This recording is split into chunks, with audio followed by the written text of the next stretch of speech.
So in the last two videos, we took a closer look on how to practice with more than 12 players.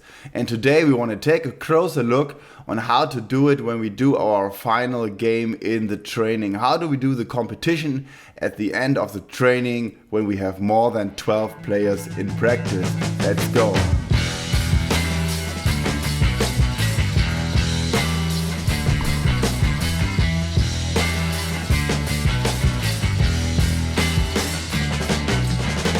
Hey guys, welcome back on my channel. My name is Martin. I hope you have a great day, and today we're going to take a closer look on the competition at the end of the training when we would want to play 6 against 6, but we maybe have more than 12 players in training. I already did 2 videos about this, one for the warm-up and the second for the main part of the training. If you miss it, maybe you want to take a closer look. I link them up in the upper corner so you can watch the video again, or maybe for the first time if you haven't seen them already. And today we talk about the last part of the training when we do our 6 versus 6 game at the end. And therefore we imagine we have more than 12 players. We are very blessed with lots of people in training, but we want to play 6 versus 6 and have to find solutions how to cope with these amount on players. Let's go. Let's take a short look at the structure of our training session. We are not looking at our cool down part with prevention exercises, but we will take a look at the last part of the main part, the competition games, wash drills, whatever you want to play. Not king of the court things, but 6 versus 6 total game with maybe some more additional balls. The first idea when playing 6 versus 6 is substituting libero and middle, since this is exactly what will happen in the game. Libero and middle are usually changing and having a short break, and that is exactly what we can practice in our team game as well. And therefore it is totally normal that the middle takes a short break in between playing some rallies, and the libero as well. Usually it is shorter for the libero because he's changing very fast inside and the backcourt again, but it is no problem if these players always have a short break of a few minutes for some rallies and then start all over again. And yes, of course, this depends on what players you have in training. You can do it with the outside hitters as well. Not that perfect, but you still can do it. And if you haven't other players doubled or tripled in your game, you can switch as well with the libero.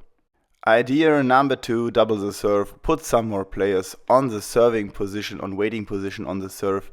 And on the one hand, all the serving players can alternating in defense, playing one rally. And then another player from the waiting position serves and gets into the game.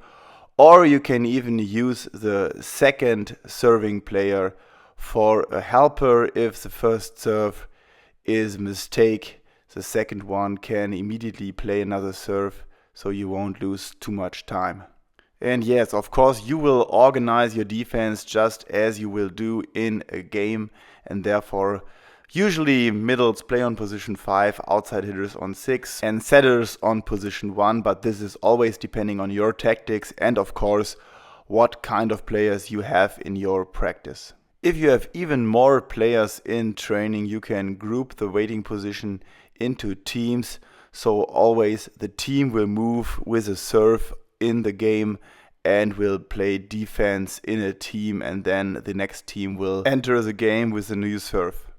Idea number 3, play very short sets. I don't really like this solution. It's not very famous, but sometimes it is quite a necessary solution for playing with lots of players, and then you will have some players who have to take a short break standing outside, maybe doing some extra work, but are not in the game. I don't like it.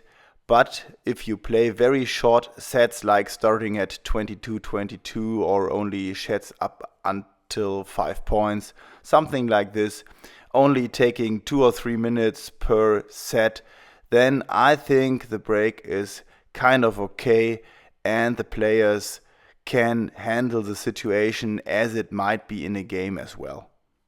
My last idea, and this is always a good idea, add more prevention to your training. Prevention is very important for all the players And if you have players on waiting position having to take a small break because you can't put them in the game, let them do some prevention work so that they can do something for their body.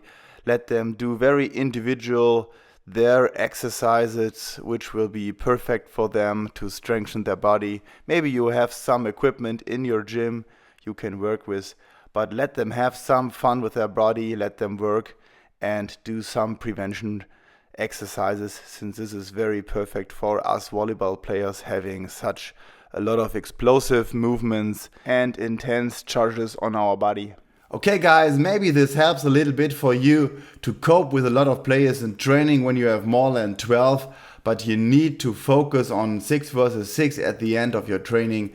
Maybe you try these solutions and think it's great, maybe you don't like it, then post it down in the comment section below. I really would like to know your opinion about my ideas how to cope with situations with more than 12 players.